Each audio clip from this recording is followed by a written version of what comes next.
part of Chapter 1 History, Class 10th, The Rise of Nationalism in Europe. The Age of Revolutions between 1830 to 1848. Last video में आपने यहाँ तक देखा कि revolutionaries जो थे वो सीक्रेट सोसाइटीज बनाने लग गए थे जब कंजर्वेटिज्म आ गया 1815 में। उसके बाद अपने आप को जो है आज़ाद कराने के लिए, नेशन स्टेट्स बनाने के लिए, जूसेप्पे मैज़नी के बारे में भी आपने जाना था। तो ये जो रिवोल्यूशनरीज थे उनके एफर्ट से एक सीरीज ऑफ रिवोल्यूशन शुरू हो गई। 1830 से लेकर 1848 के बीच में 3 मेजर रिवोल्यूशंस हुई।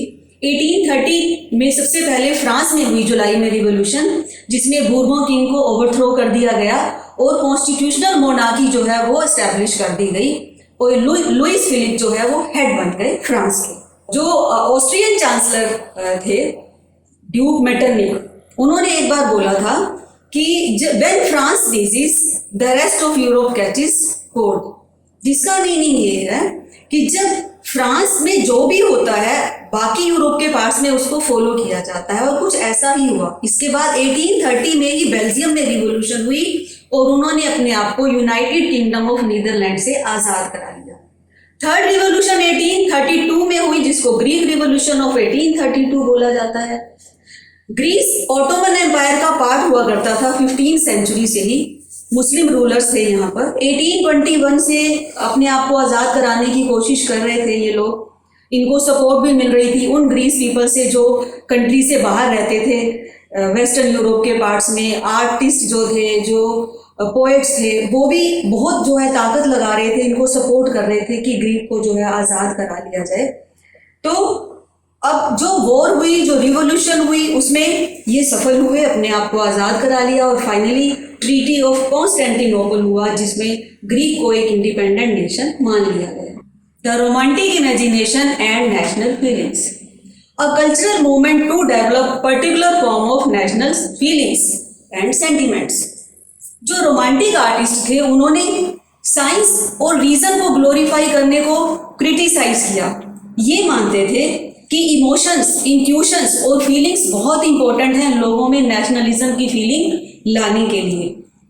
जर्मन फिलोसोफर थे जॉन गॉटफ्राइड, उन्होंने स्टेटमेंट दिया कि ट्रू जर्मन कल्चर जो है वो कॉमन पीपल का कल्चर जो है वो है। दास वो जो है ये जर्मन वर्ड है। तो फोक सॉन्ग्स के थ्रू, पोएट्री के थ्रू, डांसेस के थ्रू जो नेशनलिज्म है उसकी स्पिरिट्स को खूब पॉपुलराइज किया गया जो रोमांटिक आर्टिस्ट थे उनके द्वारा। Romanticism in Poland, the role of language. Poland में जो नेशनल मूवमेंट था उसमें जो लैंग्वेज का रोल है वो बहुत इंपॉर्टेंट है। जब रशिया ने ऑक्यूपाई कर लिया पोलैंड को, तो पोलिश लैंग्वेज जो थी उसको स्कूलों से निकाल दिया गया, हटा दिया गया और रशियन लैंग्वेज जो है वो फोर्सिबली इम्पोज कर दी गई। 1831 में एक आर्म्ड रेबिलियन भी हुआ, लेकिन उसको सप्रेस कर दिया गया। लेकिन जो क्लैरिस थे पोलैंड में, उन्होंने एक लैंग्वेज का इस तरीके से यूज किया, पॉलिश लैंग्वेज का, कि ये एक सिंबल बन गया जो है नेशनलिज्म को की फीलिंग को जगाने के लिए।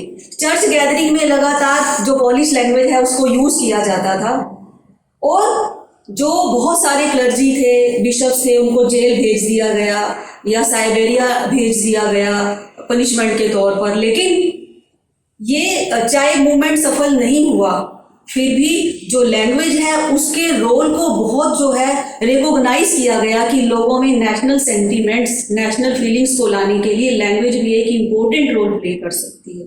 Hunger, hardship and popular revolts. 1830s का जो टाइम था, यूरोप में बहुत हार्डशिप थी और रिवोल्ट्स भी हो रहे थे।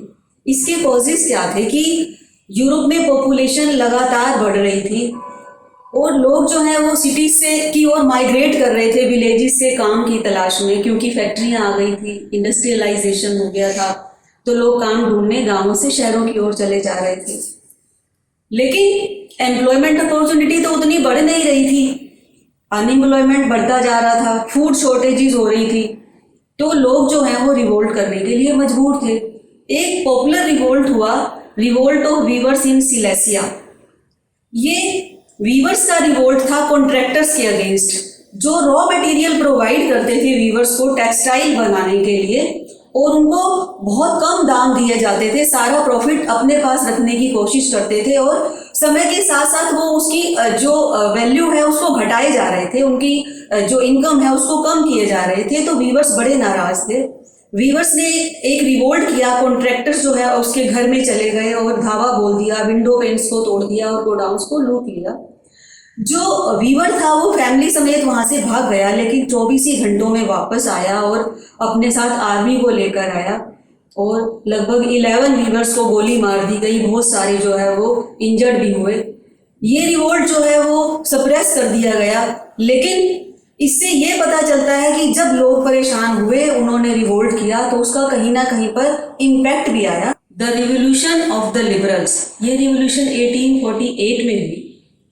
इसकी जो लीडरशिप है एजुकेटेड मिडिल क्लास ने की। इनकी डिमांड थी कि एक ऐसे नेशन स्टेट का जो है वो निर्माण किया जाए जिसमें पार्लियामेंट्री प्रिंसिपल्स को इम्प्लीमेंट किया जाए, एक कॉन्स्टिट्यूशन हो और प्रेस को भी फ्रीडम हो, एसोसिएशन बनाने की भी फ्रीडम हो, क्योंकि ये एजुकेटेड क्लास थी, बहुत सारे इंडस्ट्रियलिस्ट थे, उनको आज़ादी चाहिए थी कैपिटल की, गुड्स की, मूवमेंट्स की। और इसके अलावा जो एजुकेटेड क्लास की फिलोसफर्स थे उसमें वो सब जो है पार्लियामेंट्री प्रिंसिपल्स को एनकरेज कर रहे थे। The Frankfurt parliament in German nation 1848 में 831 मेंबर्स मिडिल क्लास के जो लिबरल्स थे वो इकट्ठे होकर फ्रैंकफर्ट पार्लियामेंट गए, जो कि सेंट पॉल चर्च में थी।